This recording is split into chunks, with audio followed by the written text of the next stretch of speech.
بسم اللہ الرحمن الرحیم۔ غزوہ احد۔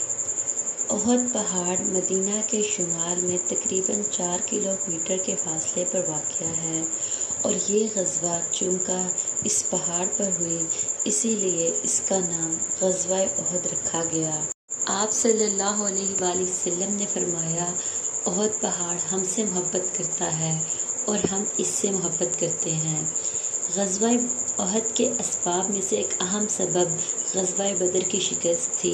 اس کے علاوہ غزوہ بدر کے بعد یہودیوں کے قبائل میں سے بنو قینقاع نے میثاق مدینہ کی عہد شکنی کی، جس پر رسول اللہ صلی اللہ علیہ وآلہ وسلم نے انہیں جلا وطنی کا حکم سنایا، تو انہوں نے مدینہ سے باہر جا کر اہل مکہ کے ساتھ مل کر مسلمانوں کے خلاف سازشیں شروع کر دیں۔ حضرت عباس نے حضور پاک صلی اللہ علیہ وآلہ وسلم کو جنگ کی خبر کا خط بھیجا۔ اس وقت آپ مسجد قباء میں تشریف فرما تھے۔ حضرت ابی بن کعب رضی اللہ تعالیٰ عنہ نے یہ خط آپ صلی اللہ علیہ وآلہ وسلم کو پڑھ کر سنایا۔ آپ صلی اللہ علیہ وآلہ وسلم نے مجاہدین کو جنگ کی تیاری کا حکم دیا۔ اہل مکہ جب مسلمانوں پر حملہ کرنے کے لیے مدینہ آ رہے تھے تو راستے میں مقام ابوا پر پہنچ کر ہند بن عتبہ جو کہ ابو سفیان کی بیوی تھی، اس نے حضور پاک صلی اللہ علیہ وآلہ وسلم کی والدہ کی قبر اکھاڑنے کا مشورہ دیا، جسے رد کر دیا گیا۔ اس غزوہ میں کفار کی تعداد 3000 تھی، جبکہ مسلمانوں کی تعداد ابتدا میں 1000 تھی، لیکن بعد میں عبداللہ بن ابی منافق 300 جانبازوں کو لے کر علیحدہ ہو گیا اور بہانہ یہ کیا کہ رسول اللہ صلی اللہ علیہ وآلہ وسلم نے میرا مشورہ نہیں مانا۔ رسول اللہ صلی اللہ علیہ وآلہ وسلم نے 50 تیر اندازوں کا دستہ حضرت عبداللہ بن جبیر رضی اللہ تعالیٰ عنہ کی قیادت میں پہاڑ پر مقرر کیا اور انہیں کسی بھی حالت میں جگہ نہ چھوڑنے کی نصیحت کی۔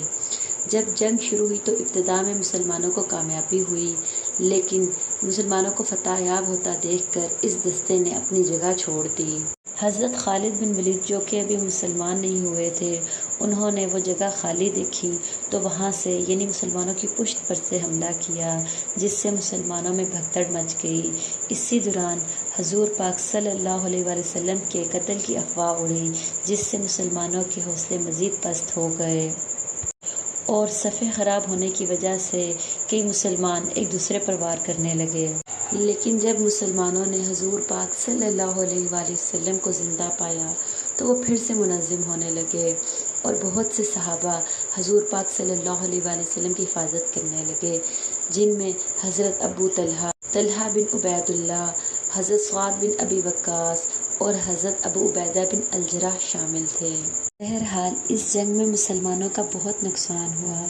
جب جنگ ختم ہوئی اور حضور پاک صلی اللہ علیہ وآلہ وسلم نے حضرت حمزہ رضی اللہ تعالیٰ عنہ کی مسلح لاش دیکھی، جس کی بے حرمتی ہندہ نے کی تھی، تو حضور پاک صلی اللہ علیہ وآلہ وسلم کو بہت شدید غصہ آیا اور انہیں شدید تکلیف ہوئی۔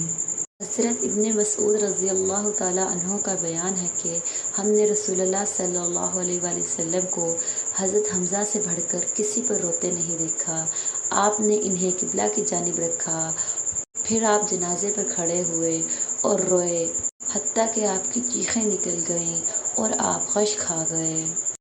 غزوہ احد کے شہداء کو غزوہ بدر کے شہداء کی طرح اسی جگہ پر یعنی مقام احد میں ہی دفن کیا گیا۔